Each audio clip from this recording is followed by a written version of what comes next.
Bueno, buenos días. La mañana es muy apretada y entonces trataremos de no perder tiempo, incluso comenzando un poquito antes de la hora prevista. Cuando comenzamos a organizar esta jornada, que tenía como objetivo el alimentar no diría yo el debate, sino la reflexión crítica sobre las políticas de desarrollo, sobre las políticas de intervención sobre problemas de drogas, pensábamos primero, obviamente, en América Latina, por una razón elemental, pues porque es en América Latina donde teníamos nuestras contrapartes, donde teníamos más conocimiento, donde nos parecía que la reflexión podría ser más fructífera al haber muchos más elementos de comunicación, ¿no? Probablemente era también muy importante el ver cómo leen los problemas los ciudadanos de Afganistán, pero nos resulta muchísimo más lejanos, ¿no? Primero teníamos claro eso y después teníamos también clara otra cuestión, y es que teníamos que traer la voz del Comité Drogas y Democracia. Teníamos que traer la voz del comité por una razón que nos parecía fundamental, porque era, en nuestro conocimiento, la primera vez que un grupo, una plataforma de múltiples países de Latinoamérica, integrada por personajes de mucha relevancia, desde el punto de vista comunicacional, desde el punto de vista político, desde el punto de vista ético, desde el punto de vista judicial, desde el punto de vista artístico, desde el punto de vista cultural, personajes de mucha relevancia, habían hecho un pronunciamiento público que cuestionaba una manera tópica de abordar históricamente los problemas de drogas en América Latina. Lo cuestionaba y pedía una mirada renovada, pedía una mirada reflexiva, pedía una mirada crítica, pedía más respeto, más corresponsabilidad, más comprensión, más globalización del pensamiento, etcétera, etcétera. Lo pedían y eso había tenido, lógicamente, una repercusión importante, un impacto importante desde el punto de vista mediático, y había sido también enormemente manipulado, esa declaración, había sido enormemente manipulada en los propios países donde se habían producido, en la propia Latinoamérica. Había sido sujeta de todo tipo de interpretaciones, había sido distorsionada, etcétera. Yo tuve la oportunidad de unos meses después, pocos meses después, de estar trabajando en Colombia con el juez Gaviria, que es uno de los candidatos a la presidencia actual y que es un miembro de un miembro de la plataforma, y me contaba parte de estas distorsiones, manipulaciones, etcétera. Cualquier pensamiento, cualquier propuesta puede y debe ser criticada, pero una cosa es eso y otra cosa es que sea distorsionada, manipulada, etc. Nos parecía, primero, que coincidía absolutamente con nuestros objetivos. En segundo lugar, que era importante, y era también un elemento de corresponsabilidad, el traer la voz a España, darles la oportunidad de expresarse. Por eso tengo que agradecer a Patricia Llerena que, como representante de ese Comité de Drogas y Democracia, haya aceptado el estar en la inauguración de nuestras jornadas. Ella es jueza en Argentina, también en distintos organismos multilaterales, también, y básicamente, no voy obviamente a leer el extracto del currículo que tienen ustedes ahí, pero sí señalar que su ámbito de trabajo profesional ha estado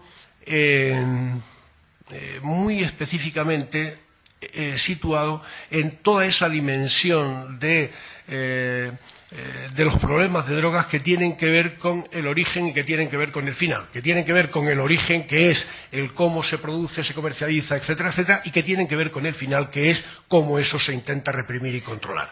Y hay distorsiones y perversiones y problemas que se derivan de los dos polos, tanto del antes como del después. Ella es perfectamente consciente de esa situación, ella representa la voz de Drogas y Democracia, es un nuevo paradigma, o pretende ser un nuevo paradigma, de la lectura de estas dificultades en Latinoamérica. Piensen que en Europa, históricamente, por lo menos desde hace bastantes años, hay una serie de conocimientos que no se ponen en cuestión, hay una serie de posturas, hay una serie de posiciones que no se ponen en cuestión. La situación de América Latina es radicalmente distinta. Allí el impacto de determinadas políticas represivas ha sido muchísimo mayor, determinados modelos han tenido mucha más impronta, ha sido mucho más difícil el cambiar las lecturas, los modelos, los paradigmas de interpretación. De todo eso es de lo que va a hablar Patricia y quiero una vez más agradecérselo. Creo recordar que tenemos... son 3/4 de hora. Yo le pediría a Patricia como media hora y después para que haya posibilidad de un diálogo posterior. Muchas gracias. Buenos días, muchas gracias.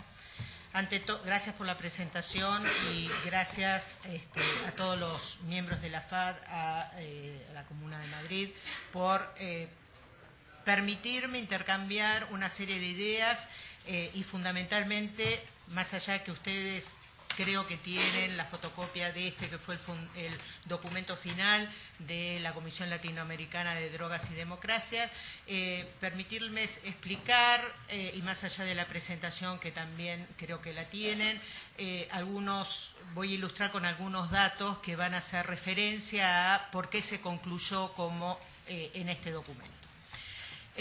Y muchas gracias, lo digo ahora públicamente, por permitirme, más allá que se quejen que hay muchas obras, haber vuelto a Madrid, que yo particularmente la encuentro bellísima en estos tiempos, a pesar de las obras.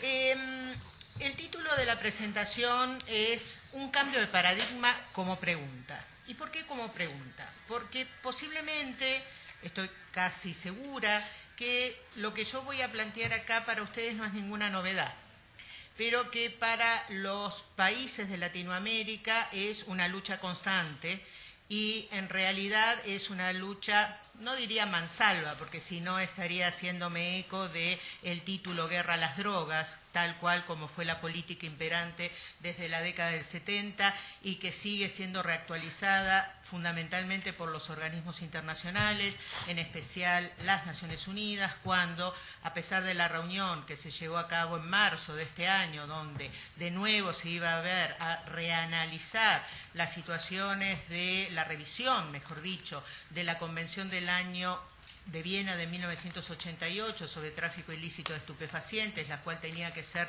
revisada en el 98, después en el 2008 se postergó al 2009 y de nuevo por 10 años más se postergó la revisión.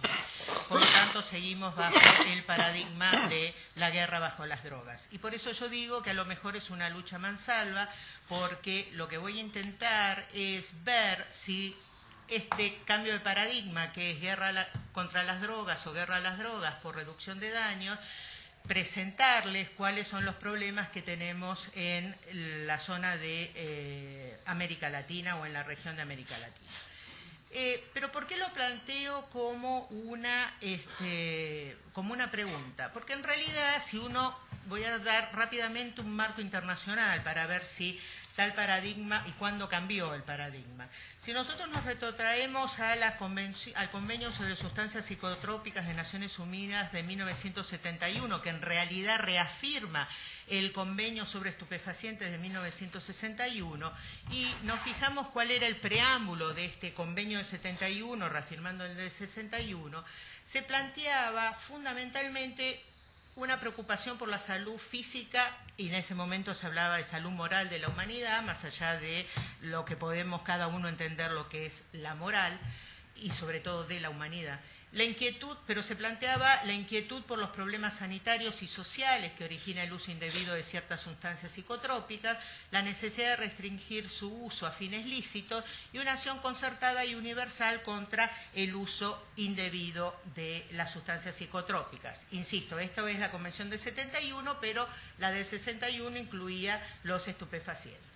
La finalidad de esos dos convenios en ese momento estaba establecido en el artículo 3, era una fiscalización de los preparados de la lista 2, pero que dejaba fuera de la fiscalización a los preparados que contuviesen una sustancia psicotrópica distintas a las de las listas 1, cuando el riesgo del uso indebido es nulo o insignificante. Y esto es muy importante de tener en consideración, y lo traigo acá porque quiero plantear todos los problemas, no solamente de interpretación que esto ha generado, sino lo que tuvo que recurrir desde un punto de vista de la penalización o de la criminalización de determinadas conductas, que es la punición de la tenencia para consumo personal o la punición a los usuarios de drogas, la punición a los que dependen de drogas, en los países de Latinoamérica, y cómo desde la justicia los jueces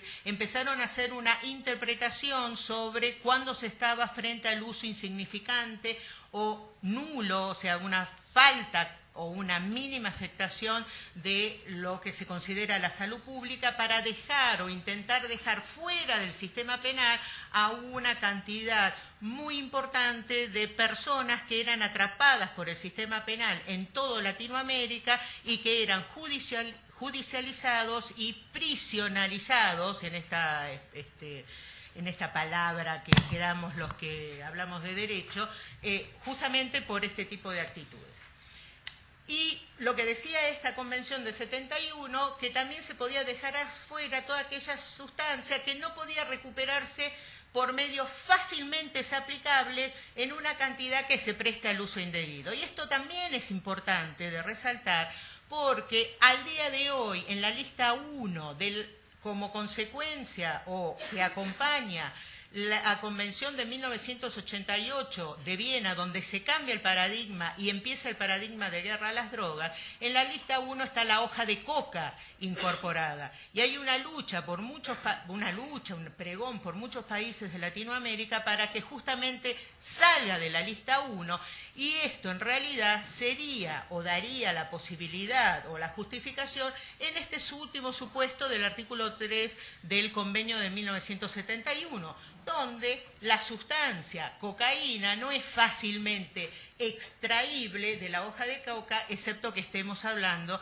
de un uso de gran cantidad de esta hoja.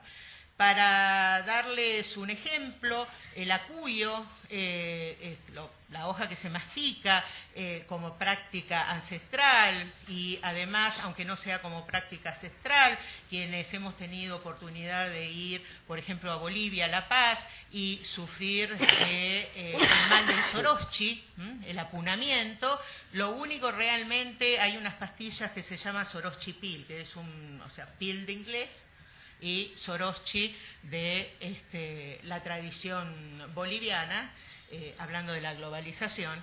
En realidad lo único que calma el Soroschi es el té de coca, que realmente baja la presión. Y yo he tenido oportunidad de estar en La Paz, he tomado té de coca y realmente no me he convertido en ninguna dependiente de la cocaína, porque he tomado en ese momento. ¿Qué decía la Convención del 71? La Convención del 71 establecía, dentro de este paradigma en ese momento de finalidades sanitarias y de prevención, que un país o una región, un megabloque, por ejemplo, la región andina, Unión Europea en el caso, podía estar exento de la aplicación de este artículo 3, pero siempre aplicado o tomando en consideración cuáles eran sus tradiciones culturales o sus tradiciones, sus tradiciones culturales o sanitarias. En el año 88, como yo adelanté, es como que se genera un corte desde el punto de vista de los instrumentos internacionales. Mientras la Convención del 71, que reafirmó la del 61, había una preocupación por la salud física y moral de la humanidad y por los problemas sanitarios y sociales, en el 88 hay una preocupación por la grave amenaza a la salud y bienestar de los seres humanos, se mantiene, pero se incorpora el dato de lo que genera los problemas económicos, culturales y políticos de la sociedad. Y en este momento, al incorporarse este aspecto, el aspecto económico, cultural y político de la sociedad, vamos a ver que en la Convención de Viena avanza y manifiesta, y todo esto está en el preámbulo, la preocupación por la magnitud y tendencia creciente de la producción, la demanda y el tráfico ilícito de estupefacientes y sustancias psicotrópicas. Se insiste sobre la amenaza para la salud y el bienestar de los seres humanos y el menoscabo de las bases económicas, culturales y políticas de la sociedad. Hay una preocupación por la sostenida y creciente penetración del tráfico ilícito de estupefacientes y las sustancias psicotrópicas en distintos grupos sociales, en especial la utilización de niños como mercado de consumo y como instrumento para la producción, distribución y comercio ilícito. Y acá, y esto lo plantea la Convención del 88, dice que entraña un peligro de gravedad incalculable. Establece cuáles son los vínculos entre el tráfico ilícito y otras actividades delictivas organizadas, que socavan este tráfico ilícito las economías lícitas y amenazan la estabilidad, la seguridad y la soberanía de los estados, que el tráfico ilícito genera considerables rendimientos financieros y grandes fortunas que permiten invadir, contaminar y corromper las estructuras de la administración pública, las actividades comerciales y financieras lícitas y la sociedad en todos sus niveles. Acá quiero hacer una parte. En realidad no hay estudio económico cierto y serio que establezca cuáles son los rendimientos financieros. Los guarismos que se manejan a nivel internacional en realidad son estimaciones y según pudo establecer un economista, Toomey, en su momento, esto podría venir de los guarismos que se manejan a nivel internacional reconocerían su origen en una apreciación de un periodista que dijo en algún momento generaría alrededor de 500 mil millones de dólares y de ahí empezamos a subir año a año, pero hay otros estudios que hicieron economistas como Peter Reuter que fueron encargados especialmente y lo manejan como máximo en la mitad de eso históricamente y este informe nunca se dio a conocer. Fue encargado oficialmente por un organismo ad hoc, pero como los guarismos eran mucho más bajos, entonces no lo dieron a conocer y seguimos manteniendo esos importes. Por eso son estimaciones, pero que no se sabe muy bien cuál es exactamente la ganancia. Y ahora vamos a ver también por qué no se sabe muy bien. La Convención de Viena del 88, en este cambio de paradigma, intenta privar a las personas dedicadas al tráfico ilícito de producto de las ganancias. Y entonces empieza la regulación sobre el lavado de dinero, las incautaciones y el decomiso. Y lo que establece en este preámbulo es el deseo de eliminar las causas profundas del uso indebido, sea demanda y enormes ganancias. Bueno, esto ya lo dije. Y acá aparece el paradigma de guerra a las drogas. Yo quiero hacer una pequeña acotación de lo que yo entiendo que es desde un punto de vista semántico la guerra a las drogas. Más allá del uso que se puede hacer de las palabras como motivadoras o que tengan lo que nosotros llamamos gancho, o sea, que atrapen a la gente para que se empiece a interesar de un determinado tema, hacerle la guerra a una cosa implica darle subjetividad a esa cosa y objetivar al sujeto. Esto es, los usuarios pasaron a hacer cosas en esta guerra a las drogas y las drogas eran el verdadero sujeto que había que combatir. Y lo que se dejó de lado es a la persona humana en esta guerra a las drogas. Esto es su voluntad, su decisión, sus tradiciones, sus prácticas ancestrales, sus necesidades de supervivencia. Y además nos olvidamos de establecer cuáles eran las responsabilidades de los que lucraban a través del uso, de la venta o de la comercialización del uso indebido de las drogas ilícitas, ¿sí? Porque acá también tenemos que hacer otro marco. Cuando estamos hablando de drogas, ahora voy a hablar solamente de drogas ilícitas, no obstante que, y ahora voy a hacer referencia a mi país, además de integrar la Comisión Latinoamericana de Drogas y Democracia, de haber tenido realmente el honor de haber participado en esas sesiones con personas de las distintas extracciones ideológicas, de distintas extracciones culturales y de distintas áreas del conocimiento, lo que para mí, en lo personal, que vengo del área del derecho, implicó un enriquecimiento de conocimiento que voy a estar infinitamente agradecida, Paralelamente a esto, yo integro el Comité Científico Asesor en materia de drogas y de delitos complejos que en la República Argentina ha emitido una serie de documentos y donde estamos tratando poco a poco y no sin críticas, se nos ha tildado por los medios de ser abogados y defensores de los narcotraficantes, solamente por mandar una ley que haga a el derecho a la salud de los usuarios y que implique una modificación de la ley de salud mental. Solamente por eso a nosotros se nos ha tildado ser los abogados de narcotraficantes. ¿Está? Esto es las críticas y los problemas con que nos enfrentamos en América Latina en general. En este paradigma de toda esta lucha en la Convención del 88, vamos a ver qué pasó. En la práctica, la guerra contra las drogas apuntó al tráfico ilícito. ¿Qué se dijo? Hay que erradicar los cultivos, hay que fumigar y hay que hacer una sustitución de cultivos alternativos. En esta sustitución de cultivos alternativos después se fueron encontrando, cuando se pusieron en la práctica, con algunos problemas de variables económicas. Si yo tengo un cultivo alternativo que obviamente está planteado desde el área de Naciones Unidas o de organismos internacionales y donde el dinero para hacer esos cultivos alternativos vienen de países donantes, esos cultivos desde el punto de vista económico implican que están subsidiados. Por lo tanto, son colocados esos cultivos alternativos en los países a un precio un poco más barato que de los propios productores de esos países. Bueno, lo que pasó con los cultivos alternativos es que los productores de los países, que a su vez eran los que daban el dinero para que esos cultivos alternativos se realizaran, se quejaran ante sus propios gobiernos diciendo me están estableciendo una competencia desleal con mis propios productos. Por lo tanto, convencimos a hacer los cultivos alternativos y después no tenían a dónde colocarlos económicamente porque le habían puesto barreras a la importación. Esto es un poco la contradicción del sistema por un tema de intervenir en variables económicas desde un punto de vista de práctica sin pensar demasiado en cuáles pueden ser las consecuencias económicas de esto. Esto concretamente pasó con la producción de papa y la producción de papa y la queja de los paperos europeos históricamente que hizo que en los primeros años del 80 se tuviese que limitar la producción de papa en las zonas donde se habían planteado como cultivo alternativo.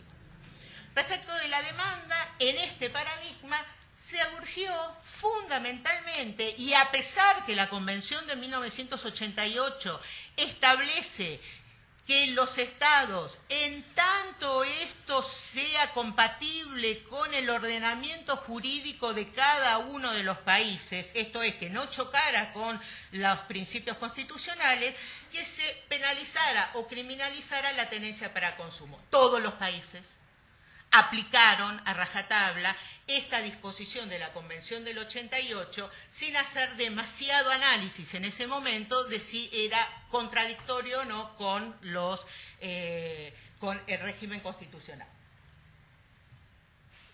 Se establece la necesidad en la Convención del 88 de establecer el delito de lavado de dinero y posiblemente esto ha generado que se olvidaran de un instrumento, está bien, no era una convención, pero era un documento del año 1982 de Naciones Unidas, que era Estrategias y Políticas en Materia de Fiscalización de Drogas Ilícitas, donde lo que se pedía era que en las investigaciones por hechos de narcotráfico se siguiera la ruta del dinero y se tratara de incautar y decomisar los beneficios económicos. Y esto que parece un juego de palabras, en realidad es muy importante, porque al haberse olvidado de esto del 82, se le dio preeminencia a la tipificación del lavado de dinero, que se convirtió en un delito fashion, de moda y casi comodín. Cada vez que hay dinero en algún delito, siempre se habla de lavado de dinero.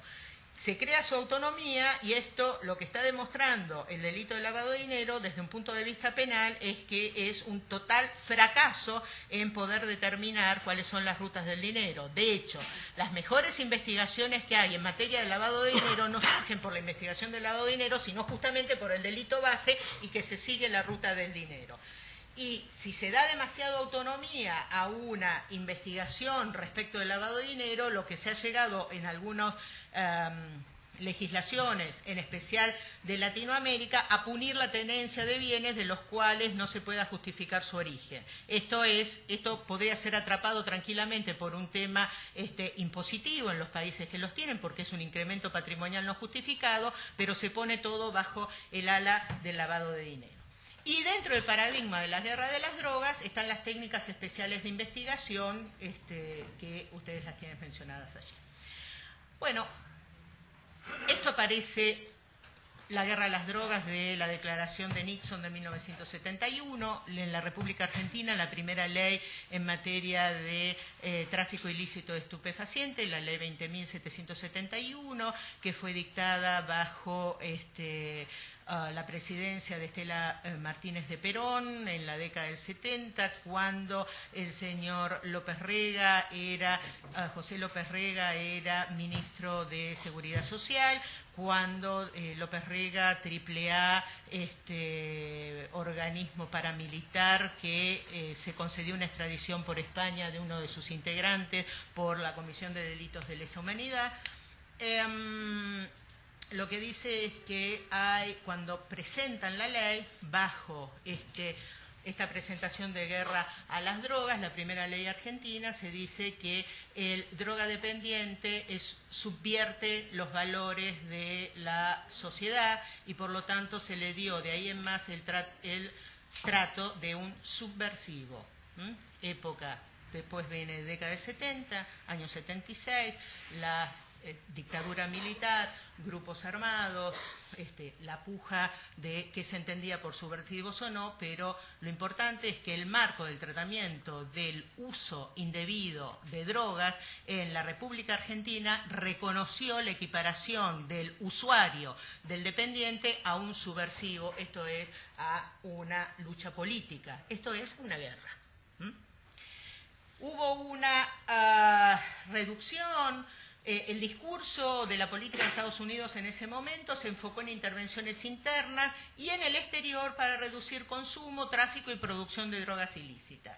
Hubo un énfasis en la reducción de la oferta, erradicación de cultivos. En Colombia se utilizó con relación a la marihuana el mismo procedimiento que en México y Jamaica. Esto es fumigación de cultivos, la paraquat primero y después el glifosato, lo que generó el traslado de cultivos a otras regiones. Casualmente, en este ámbito de la guerra de las drogas, entre la década del 70 y la segunda mitad del 80 se empieza a verificar el desarrollo de las asociaciones o lo que se conoce como crimen organizado. Haciendo una aclaración que esto es un concepto que viene del sistema del common law, esto es de las legislaciones anglosajonas, pero que para los países de tradición romana o germánica, como son la mayor parte de Europa, excepto Gran Bretaña, y fundamentalmente los de Latinoamérica, desde un punto de vista de la concepción del crimen organizado y más allá de las convenciones de Naciones Unidas, esto está generando una serie de problemas de encuadre y una serie de problemas en cuanto a la investigación de los delitos. De hecho, hay doctrinarios españoles que desde la academia dicen que todos estos conceptos implican una colonización legal, a la cual todos estamos sometidos a través de las convenciones. Hay en la segunda mitad del 80 hay una política que se conoció como Kingpin Strategy, que es la captura de los jefes y la extradición a Estados Unidos, y esto en ese momento recrudece las acciones violentas para evitar la extradición. Como consecuencia de toda esta guerra a esa cosa que es las drogas, de ahí también que se habla del flagelo de la droga. Yo siempre digo que es como que viene la hojita de marihuana, como es el flagelo, que es algo mandado por Dios, se me pega acá y yo ya me convertí en un drogadicto, sin considerar que a lo mejor yo puedo tener una plantita de marihuana porque me gusta estéticamente y en mi vida fumé marihuana, ¿sí? Está esta cosa de la subjetivización y la demonización. Hay una inflación de los organismos de investigación, grupos policiales especiales, fiscalías con competencia especializadas, medidas administrativas de control de precursores. Esto lo tenemos, la Argentina es un país productor de precursores y la verdad que recientemente hemos podido, cambiando una norma, controlar un poco el tema de la producción de los precursores y a dónde iba, porque por años había una anomia total en materia de colisión de competencias, etcétera, etcétera, pero estábamos cumpliendo con la guerra contra las drogas.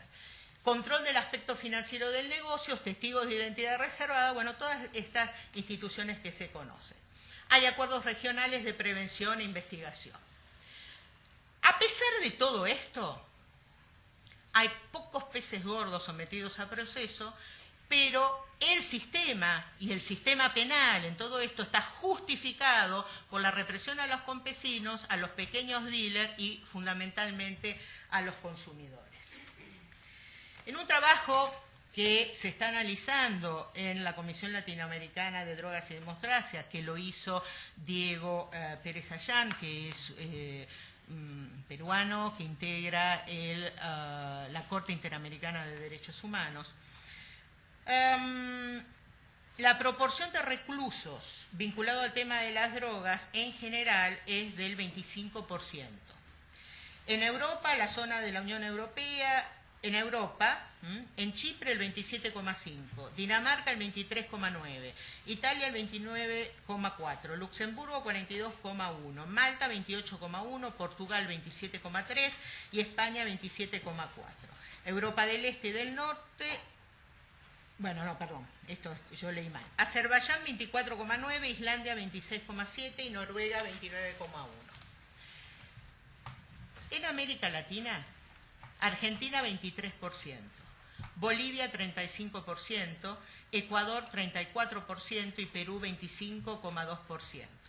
En América Latina es notable la incidencia del asunto, o sea, de la prisionización, de la reclusión, en las reclusas mujeres, que es el que da cuenta, por ejemplo, de más del 60% de las detenidas en Argentina es por tráfico de estupefacientes, que son las mulas.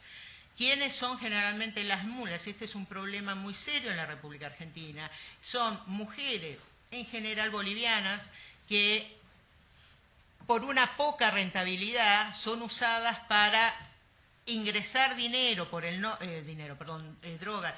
norte de la República Argentina, no necesariamente habiendo ingerido la droga, sino al contrario, con su droga entre la ropa, y son utilizadas para que se detecten cuán flexible es o no la frontera. Generalmente estas mujeres son atrapadas, y esto tiene varias lecturas.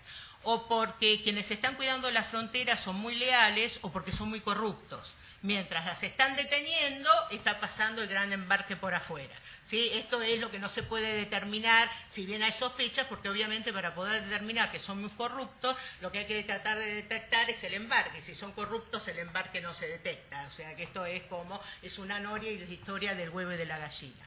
La realidad es que en la República Argentina el 70% de las causas que se siguen por tráfico ilícito de estupefacientes o vinculado con drogas, el 70% de ese universo se refiere a tenencia para consumo, tenencia simple o este tipo de causas. Esto es las mulas.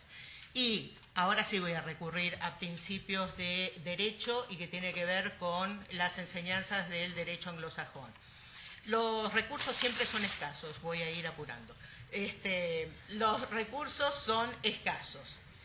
Y si yo tengo recursos escasos para investigar hechos de tráfico ilícito de estupefacientes y el 70% de ese universo lo tengo que dedicar en ver el tema de usuarios, pequeños, o sea, consumidores, o el tema de las mulas, ¿qué me queda para investigar a las redes que lucran con el tráfico ilícito de estupefacientes o para investigar cómo se invierten o seguir, como decía en el año 1982 este documento de Naciones Unidas, ¿Cuál es la ruta del dinero? Nada, porque en realidad no me puede quedar nada, porque esto exige una capacitación especial en los investigadores y además tiempo. Y no puedo tener tiempo cuando me estoy dedicando al problema humano, que es, por ejemplo, esas mujeres bolivianas que dejan a sus hijos solos para ganarse un peso y que terminan recluidas, y ahora mejoró un poco, pero hasta hace unos años, en containers, porque no había cárceles en el norte de la República Argentina suficiente para tenerlas, y muchas de ellas estaban con sus guaguitas, con sus niños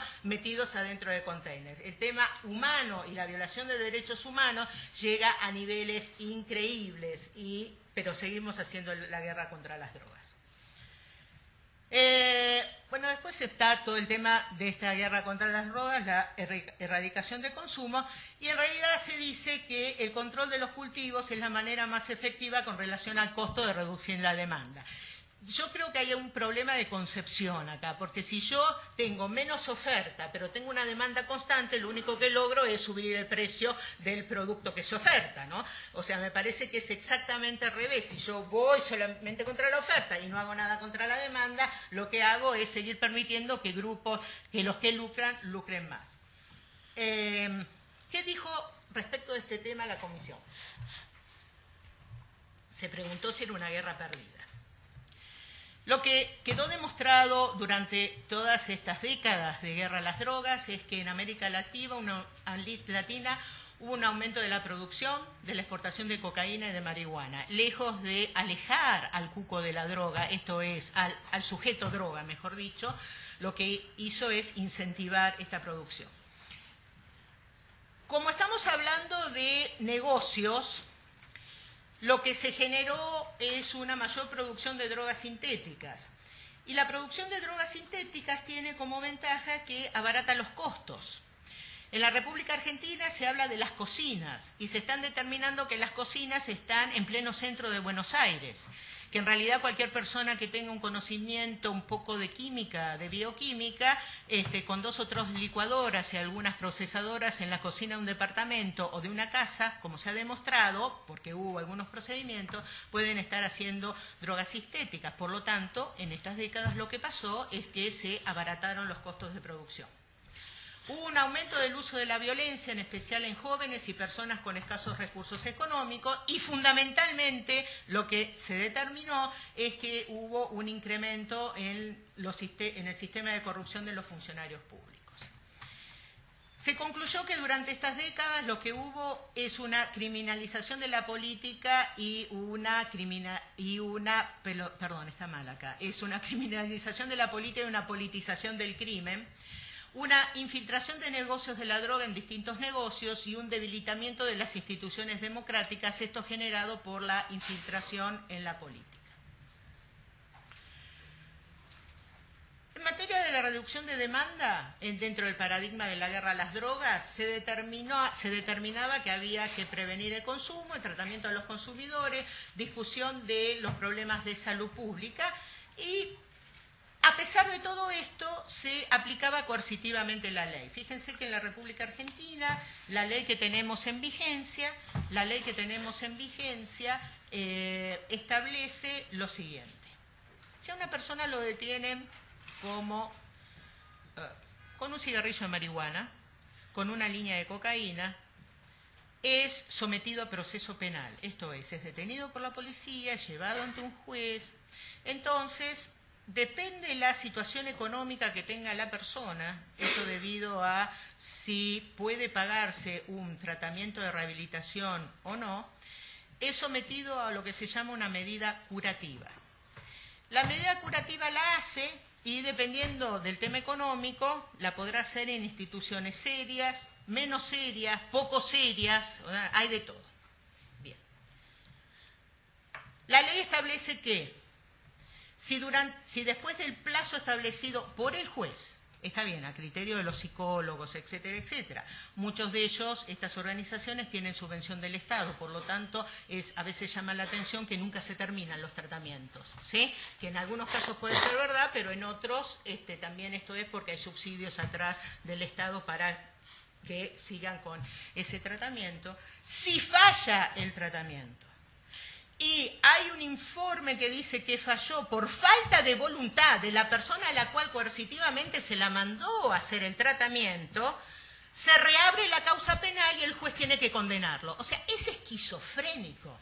Le damos un tratamiento dentro del tema penal a una persona como que sufre una enfermedad o que tiene una enfermedad y que tiene un problema de salud, pero se le dice, ahora curate.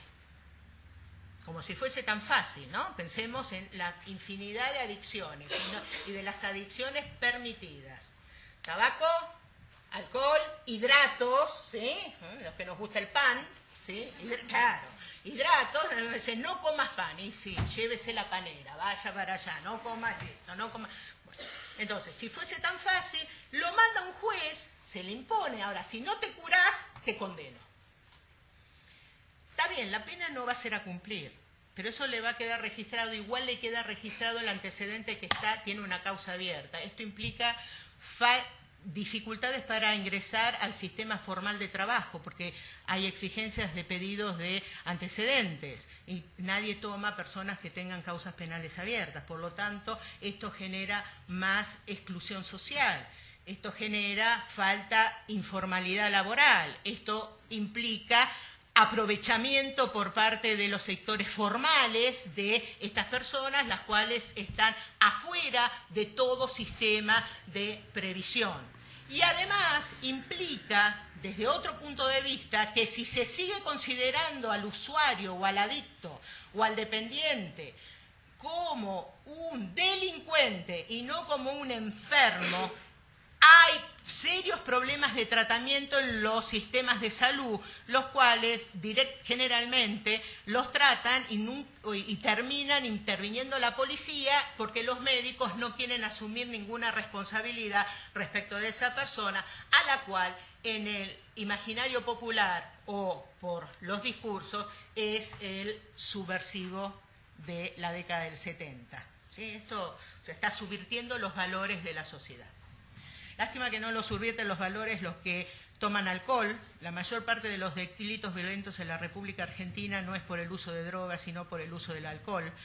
En la República Argentina la primera causa de muerte entre los jóvenes son los accidentes de tránsito, generalmente todos cometidos bajo o provocados bajo la incidencia del alcohol. Y tampoco hacemos ninguna mea culpa los que les gusta, porque a mí no me gusta, tomar el café decafeinado, que toda esa cafeína que se saca al café decafeinado es la que se utiliza para hacer las bebidas energizantes, que también las utilizan los jóvenes, que mezclan sea con alcohol o con algunas pastillas. Entonces, esta industria que se genera, hay una serie hay actividades permitidas que son tanto o más peligrosas que algunas drogas que están consideradas en las listas. El criterio... Bien, después encontramos frente a el criterio de reducción de daños, que Europa es el continente que está más avanzado. Entonces, esto lo paso rápidamente porque es un discurso o unos conceptos que ustedes están muy acostumbrados, pero esto en América Latina es pecado. O sea, el uso de estos conceptos, o sea, pensar que se van a crear lugares para inyectarse, que hay programa de intercambio de agujas, que hay un uso controlado y reglamentado del cannabis, por ejemplo, estas son malas palabras, es una concepción que está alejada de la realidad. Estos son los distintos proyectos, algunos de ellos, que están en marcha en la República en el área de América Latina y en el Caribe, generalmente en los diálogos con Europa. Y acá, en la estrategia de la Unión Europea en materia de drogas del 2005-2012, esto establecido en Bruselas el 22 de noviembre del 2004, la Unión Europea reconoció parte de la responsabilidad en el problema mundial de la droga, tanto en su condición de consumidor de estupefacientes y sustancias psicotrópicas producidos en otros países, como en su condición de productor y exportador de drogas sintéticas. Muy bien. Lo reconoció. Es cierto, políticamente esto es muy importante. Pero ¿qué hacemos ahora? Lo que hay que hacer es una concientización, y fundamentalmente en América Latina, de la política de reducción de daños. estableciendo de nuevo, o me parece a mí que lo que hay que reforzar es la ideología de las convenciones de 61 y de 71, que el tema de drogas ilícitas, yo lo ampliaría un poquito más, que el problema de las drogas es un problema de salud pública y de orden público. Y empezar a trabajar sobre esto para hacer una discusión o establecer un debate sobre si pueden coexistir los dos sistemas. Esto es, lo que es guerra a las drogas, aplicación coercitiva de la ley a los fines de la reducción de la oferta, pero no yendo solamente contra los campesinos, sino en todos los tramos de la comercialización, estableciendo cooperación internacional y medidas de prevención sobre la demanda, tratamiento y prevención. Esto ya lo dije. Y la Comisión Latinoamericana, en este aspecto, desde Latinoamérica, estableció que lo que hay que defender es esta variación o esta puja entre los consumidores versus pacientes del sistema. De hecho, una de las conclusiones del documento es que hay que transformar a los adictos de compradores de drogas en el mercado ilegal en pacientes del sistema de salud. En este esquema me permito mencionar el artículo 364, y voy a permitir, no lo voy a leer entero porque tengo las ideas principales, de la Constitución reformada de Ecuador. La Constitución nueva de Ecuador en este artículo establece o determina que la Constitución Nacional, que las adicciones son un problema de salud pública, no se permite su criminalización ni la vulneración de los derechos constitucionales. Dentro de los derechos constitucionales a la sazón está el derecho a la salud, y determina que el Estado, que está a cargo del Estado ecuatoriano, desarrollar programas coordinados de información, prevención y control del consumo de alcohol, de tabaco y de sustancias psicotrópicas, así como dar tratamiento y rehabilitación a los consumidores ocasionales, habituales y problemáticos. Este artículo de la Constitución de Ecuador lo que recoge es lo que se establece en el Protocolo de Salvador. El Protocolo de Salvador es un protocolo dictado como consecuencia del Pacto de San José de Costa Rica, el Pacto de Derechos Humanos, donde se recoge el deber de garantía. Este deber de garantía es el que se impone a los estados a los efectos de la definición de políticas públicas en aras de la defensa de los derechos humanos.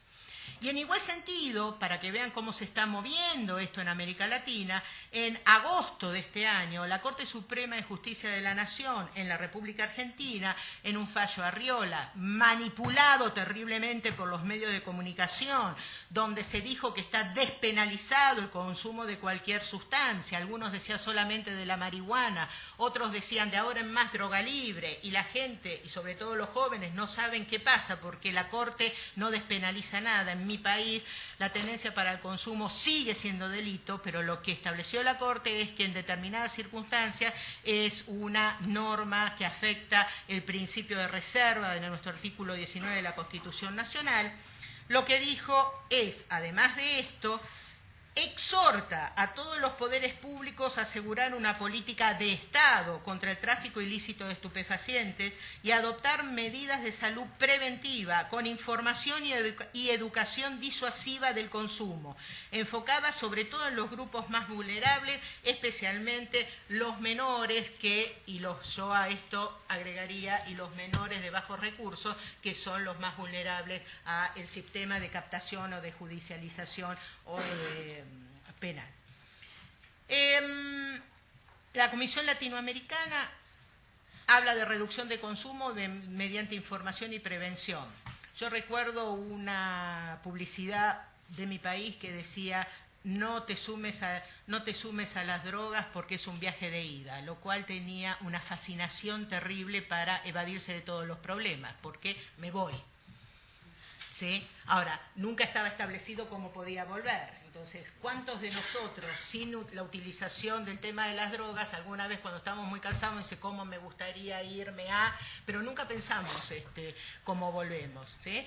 El efecto de esta campaña teóricamente de disuasión del tema de las drogas, fue sumamente criticado por muchos especialistas que no estaban vinculados a las subvenciones del Estado, obviamente, para decir desde el punto de vista comunicacional fue nefasto y de hecho se comprobó un incremento en el consumo de drogas mientras estaba esta publicidad que era publicidad del gobierno o del Estado de hace unos ciertos años. Un lenguaje comprensible y aceptable, en especial por la juventud. El sistema penal para la comisión de delitos, o sea, que el sistema penal quede solamente reservado para aquellos delitos que se establecen de forma no organizada. No estoy hablando de crimen organizado, o sea, la estructuración del negocio, apuntar al que trafica en cantidad. Una reorientación de las estrategias de disminución de consumo.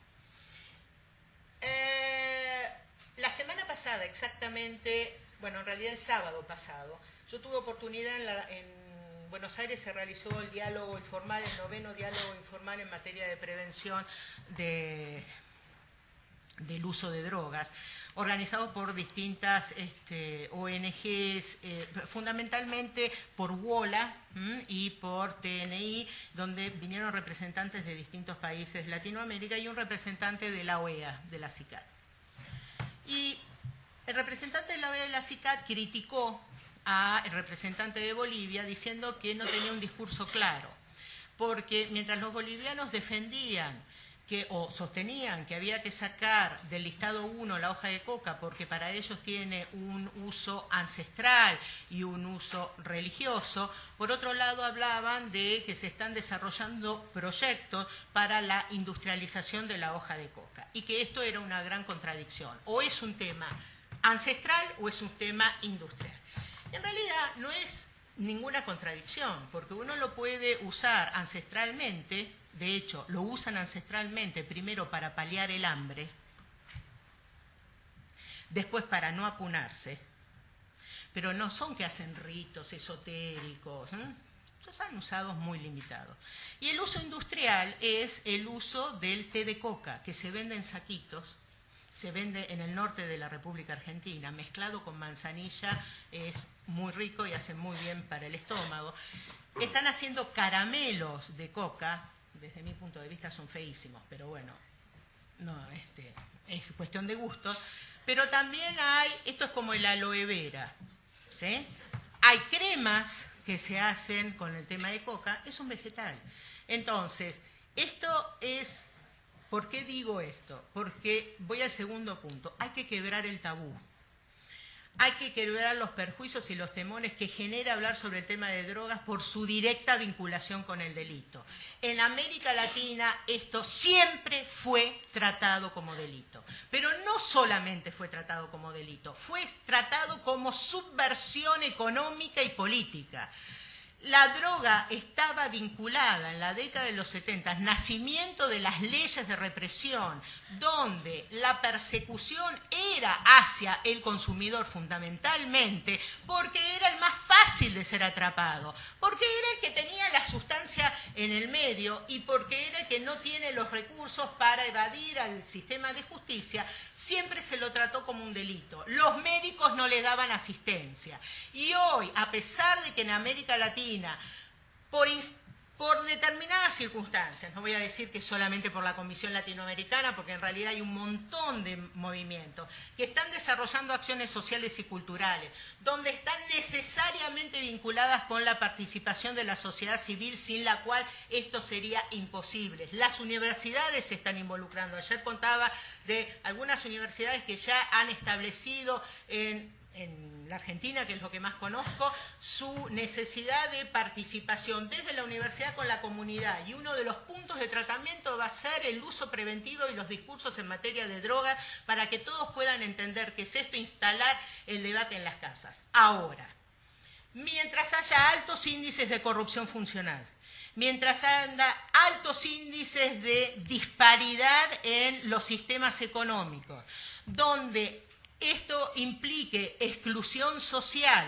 donde haya personas que no tengan acceso a sistemas formales de salud. Y en la mayor parte de los países latinoamericanos los hospitales son públicos, pero debido a sistemas de corrupción y a sistemas de encarecimiento de los costos, a veces se tarda mucho en tener consultas.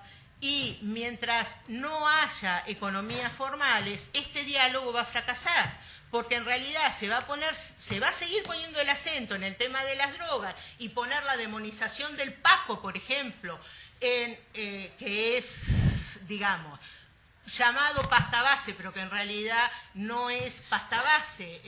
En el Paco hay desde éter, benzina, parafina, hay azúcar, hay drogas, ay, se me fue la palabra, cuando uno es operado y para anestesias, ¿sí? O sea, uno fuma anestesia. Por eso los impactos neurológicos yo he tenido frente a mí, por comisión de delitos contra la propiedad, gente consumidora de Paco que no recordaba su apellido, solamente sabía que lo llamaban Pepe y no se podía acordar cuándo había nacido y dónde había nacido, y me decía, y qué sé yo, en julio. Entonces yo diría, ¿y por qué en julio? Porque hacía frío. O sea, él se acordaba de cuando nacía hacía frío. Este tipo de cosas sí era porque era un consumidor de Paco. Y después los jueces tenemos que ver si los condenamos o no los condenamos. Lo que planteó la Comisión Latinoamericana es que, frente a esta realidad de lo que causó tantas décadas de guerra a las drogas en América Latina, y esto no lo plantea la Comisión Latinoamericana, sino que lo plantea Patricia Llerena, así dijo el margen, la Comisión Latinoamericana, donde el discurso fue sumamente hipócrita, donde bajo un discurso de persecución lo único que se hizo es alentar el tráfico de estupefacientes, el dinero obtenido a través del tráfico de estupefacientes y la instalación de señores o personas o instituciones sumamente respetables que lucraban con esa disparidad económica. En el discurso lo único que se hizo en América Latina preponderantemente es perseguir a la tenencia para consumo, con una variación. Hay un antecedente en la Argentina de un señor empresario que por un tema de otro tenor, un tema impositivo, se le allanó sus oficinas y se le encontraron 1 kilo de cocaína en su caja fuerte. El señor fue sometido a proceso también por el tema de la cocaína y su defensor pudo alegar desde un análisis económico que, dada su condición de empresario y los valores económicos que manejaba, él eso lo tenía para consumo personal, pero nada más lo tenía allí porque primero no podía arriesgarse a ir a comprar cada tanto, ¿sí?, cuando necesitaba, y además porque tenía las variables económicas muy incorporadas a su cultura y sabía que estaba creciendo. Lo absolvieron al señor con 1 kilo de cocaína. ¿Está? Lo absolvieron. En cambio, a los chicos excluidos que los encuentran con el cigarrillo de marihuana, la línea de cocaína, los jueces han tenido que aplicar, y vuelvo, el principio de insignificancia en cuanto a la no afectación. Ahora, lamento decir que con 2 cigarrillos de marihuana ya excede el tope del principio de insignificancia que ha interpretado la jurisprudencia, y como no tiene el que tiene 2 cigarrillos de marihuana la variable económica que tuvo el empresario, son sometidos a todas estas medidas de seguridad o curativas, no de seguridad sino curativas. Y en algunos países, cuando uno tiene 2 cigarrillos de marihuana y se le ha comprobado, México ha pasado esto, que iba a una fiesta, se lo sometió a proceso como tenencia con fines de comercialización, basado en la presunción de que uno era para él y otro era para darlo a otra persona. Por lo tanto, seguimos con la hipocresía del sistema. Y esto es lo que la Comisión Latinoamericana no quiere. Sin estas palabras, todo esto de la hipocresía fue mío, sino lo que quiere es abrir el debate sincero. Muchas gracias.